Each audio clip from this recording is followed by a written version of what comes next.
বাহ, খেয়ে নাও। আমার অনেক কাজ। তোমার খাওয়া হলে আমি আবার একটু বাজারে যাব। বাড়িতে চাল ডাল সব শেষ হয়ে গেছে।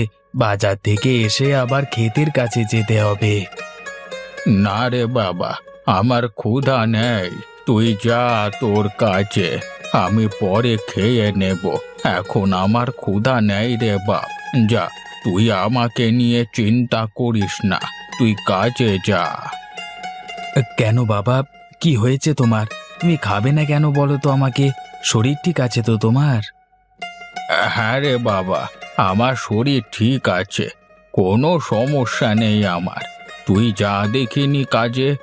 হ্যাঁ, আর একটা কথা, বাজারে গিয়ে দেখবি তো একটা ইলিশ মাছের ব্যবস্থা করতে পারিস নাকি। যদি পারিস তো একটা ইলিশ মাছ নিয়ে আয়, আমি ভাত খাবো। আচ্ছা বাবা, কাছে তো আজকে খুব বেশি টাকা নেই।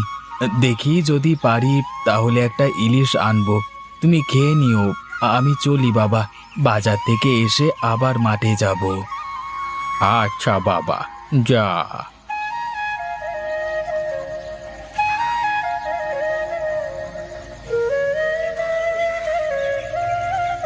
নিয়ে যান, নিয়ে যান, টাটকা টাটকা সবজি নিয়ে যান। আপেল, আঙুর, বেগুন, শাক, কি লাগবে সব টাটকা টাটকা নিয়ে যান।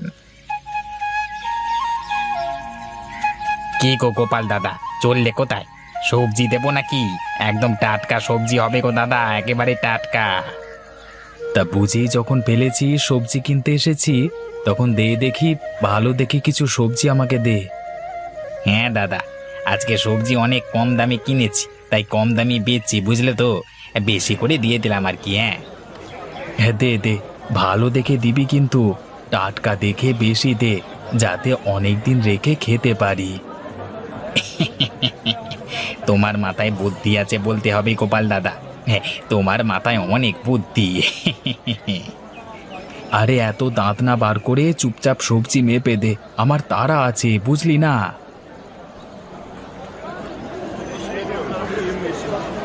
সবজি কিনে তো বেশ অনেকটা টাকাই বেঁচে গেল।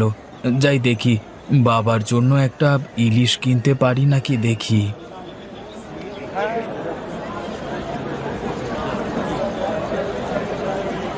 এই যে দাদা, এই ইলিশগুলো কত করে?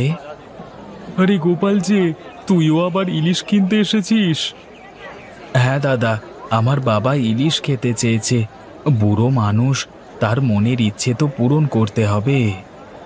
হ্যাঁ ঠিক আছে, তা কোনগুলো দেবো তোকে? এই ছোটগুলো 500 টাকা করে, আর এই বড়গুলো 800 টাকা। কোনটা নিবি? না দাদা, থাক তাহলে, আমার কাছে এত টাকা নেই গো আজ। কি রে, কেবলমাত্র বললি বাপের ইলিশ খাবার শখ হয়েছে। কোথায় গেল রে তোর বাপ ভক্তি এখন? আরে দাদা, টাকা না থাকলে বাপ ভক্তি কোথা থেকে আসবে বলো? ইলিশের যা দাম, তাতে একটা ইলিশের টাকাতে আমার 10 দিন সংসার খরচ চলে।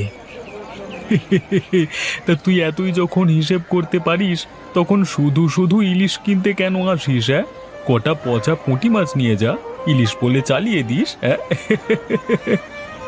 আরে দাদা, করো করো, উপহাস করছো তো। দেখবে আমি ঠিক আমার বাবাকে বড় ইলিশ খাওয়াবো।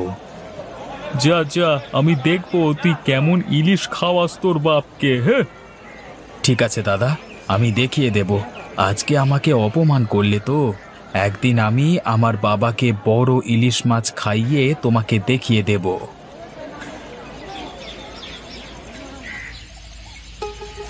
এই যে গোপাল ভাই, দাঁড়াও দাঁড়াও, বাড়ির দিকে যাচ্ছ নাকি? হ্যাঁ, আমিও যাবো, দাঁড়াও। কি দাদা, বাজার করে ফিরছো মনে হচ্ছে? তা কি মাছ কিনলে? বাজারে তো দেখলাম আমাদের পদ্মার ইলিশে ভরে গেছে। তা কিনেছো নাকি ইলিশ? হ্যাঁ। কোথায় আর ইলিশ মাছ কিনতে পারলাম, পকেটে তো বেশি টাকা নেই। আর দিন দিন যে পরিমাণে ইলিশের দাম বাড়ছে, তাতে বোধহয় আর আমাদের মতো মানুষের ইলিশ খাওয়া হবে না। বাবা ইলিশ খেতে চেয়েছিল, তা কিনতে পারলাম না। এখন খালি হাতে বাড়ি যাচ্ছি। কেমন ছেলে আমি, বাবাকে ইলিশ মাছও খাওয়াতে পারলাম না। তুই যা বলেছিস ভাই, আমার মেয়েটা আজকে কদিন ধরে ইলিশ খাওয়ার জন্য কাঁদছে। তাও মেয়েটাকে আমি ইলিশ খাওয়াতে পারছি না। 1 সপ্তাহ ধরে টাকা জমিয়ে ইলিশ কিনেছি ছোট একটা, আজ গিয়ে এই ইলিশটা মেয়েকে দিলে মেয়ে খুব খুশি হবে। আমার আর ইলিশ, যে সামান্য রোজগার হচ্ছে তা দিয়ে ডাল ভাত জোটাতে হাড়ে হাড়ে দুবেলা চলে যাচ্ছি। এখন কি করে বাজার থেকে ইলিশ মাছ কিনি বলো তো ভাই? আচ্ছা দাদা, চিন্তা করো না, আমি আজ দুপুরে দুখানা মাছ রান্না করে পাঠিয়ে দেব, তুমি তোমার বাবাকে দিও, কেমন? আরে দাদা, তার কোনো দরকার নেই। বেশি বকবক করো না, আর তুমি না করলেও আমি শুনবো না। আর বিকেলে মাঠে এসো, দেখা হবে, কেমন?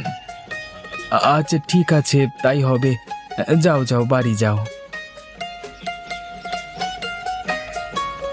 ইস, বাবা আমার কাছে একটু ইলিশ মাছ খেতে চাইলো, তাও খাওয়াতে পারলাম না। কত ভালোই না হতো যদি আমি ইলিশ মাছ চাষ করতে পারতাম। আমার এই পুকুরটাতে, আমার চাষের জমিতে যদি বড় ইলিশ চাষ করতে পারতাম তাহলে বেশ ভালো হতো। আমার এক জমিতে সবকিছুই পেয়ে যেতাম।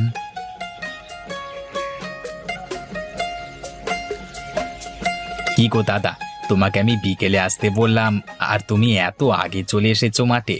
আর এসেই যখন পড়েছো তখন আসবার আগে আমাকে একটা ডাক দিতে পারতে।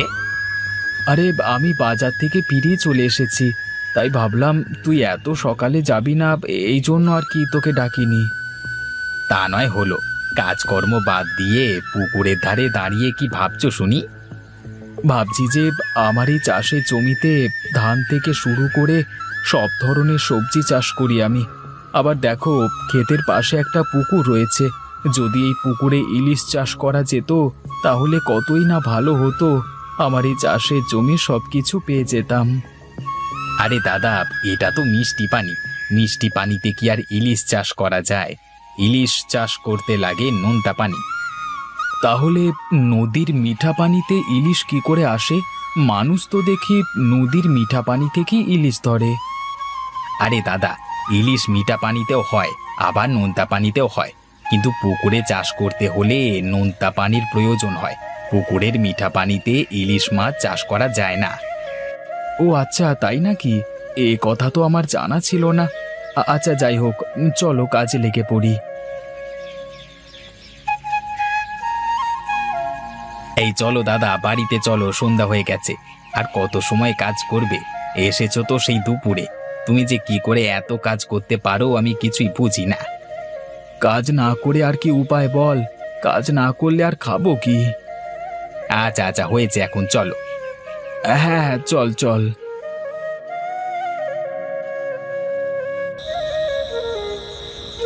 বাবা, ও বাবা, ওঠো, খাবে না? খাবে, চলো। খুব ক্লান্ত লাগছে, তোমার খাওয়া হলে আমি একটু ঘুমাবো। আমি খেয়েছি রে বাপ। ওই যে ও বাড়ির শফিকের বউ আছে না, ও এসেছিল সন্ধ্যার একটু আগে, আমাকে দুখানা ইলিশ মাছ দিয়ে গেছিল। আমি এক টুকরো খেয়েছি, আর এক টুকরো তোর জন্য রেখে দিয়েছি। যা, খেয়ে দে, শুয়ে পড়। না বাবা, আমার এখন আর খেতে ইচ্ছে করছে না। মাছটা থাক, তুমি সকালে খেয়ে নিও, আমি ঘুমাতে গেলাম।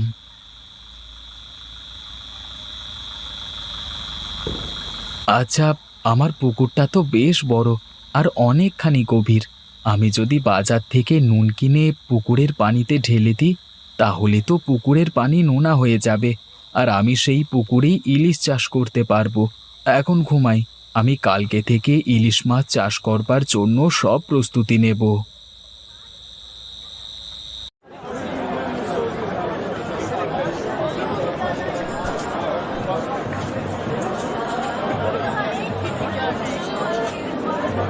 আরে দাদা, আমার এই সোনার আংটিটা আমি বিক্রি করব, দেখুন তো ক টাকা হবে। এই আংটিটা আমি বড় জোর 8,000 টাকা দিতে পারি। না দাদা, থাক, আমি জানি এই আংটির দাম অনেক, তুমি আমাকে ঠকাচ্ছ। দাও, আমার আংটিটা আমার কাছে ফিরিয়ে দাও, আমি তোমার কাছে বিক্রি করব না। আহা ভাই, রাগ করছো কেন? আচ্ছা যাও, 12,000 টাকা দিয়ে দিচ্ছি, এর থেকে বেশি কিন্তু কেউ দেবে না। আমার কথা বিশ্বাস না হলে তোমার আংটি নিয়ে তুমি দেখে এসো। আচ্ছা ঠিক আছে, দাও দাও, টাকা দাও।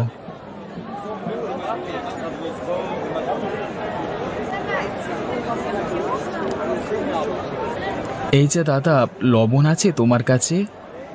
হ্যাঁ ভাই আছে। কেজি লাগবে তোমার? আমার 20 বস্তা লবণ চাই। আচ্ছা, তোমার দোকানে দিতে পারবে তো? হ্যাঁ, তা গোডাউনে গেলে দিতে পারবো, কিন্তু তুমি এত লবণ নিয়ে করবেটা কি? তা দিয়ে তোমার কাজ কি ভাই? তুমি লবণ বেচবে নাকি তাই বলো। হ্যাঁ হ্যাঁ, বেচবো না কেন? চলো চলো, আমার সাথে চলো। আচ্ছা, তুমি গোডাউনের সামনে দাঁড়াও, আমি একটা ভ্যান নিয়ে আসছি।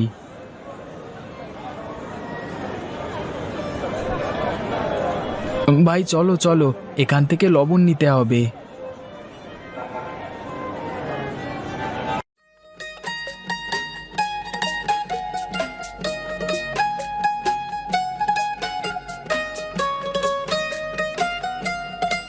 এবার সব লবণ এখানে নামিয়ে দাও।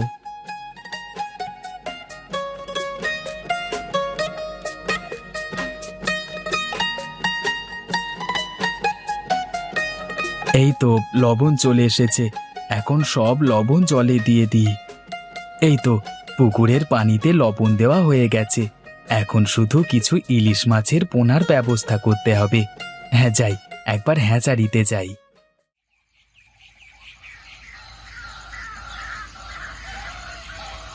আরে এই যে দাদা, তোমার এখানে কি ইলিশ মাছের পোনা পাওয়া যায়?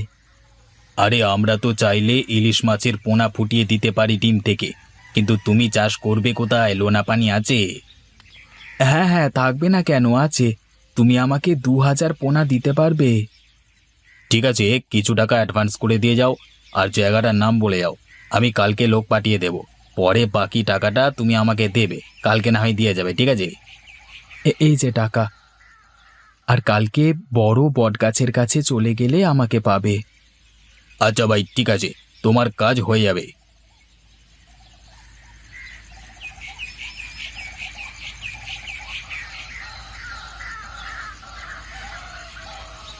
আরে গোপাল যে, কতদিন পরে আমার বাড়িতে আসলে, আর হাতে এত বড় ইলিশ মাছ কোথায় পেলে তুমি? হ্যাঁ, কত টাকা নিল? আরে এটা যে সে মাছ নয়, এটা আমার চাষের জমির মাছ। আরে ভাই, তাই নাকি? তুমি বলো কি গো? হ্যাঁ, তাহলে তুমি কি সত্যি সত্যি চাষের জমিতে ইলিশ মাছ চাষ করেছো? হ্যাঁ হ্যাঁ, চাষ করেছি, আর পুকুরের প্রথম মাছটা ধরেই তোমাকে দিতে আসলাম। বাহ বাহ বাহ বাহ বাহ বাহ, আয় আয়, আজকে জমিয়ে খাবো। আচ্ছা ঠিক আছে, ভাবি তুমি রান্না করো, বিকেল বেলায় আমি আমার বাবাকে নিয়ে চলে আসব, তখন জমিয়ে খাবো একসাথে বসে। আচ্ছা আচ্ছা, ঠিক আছে।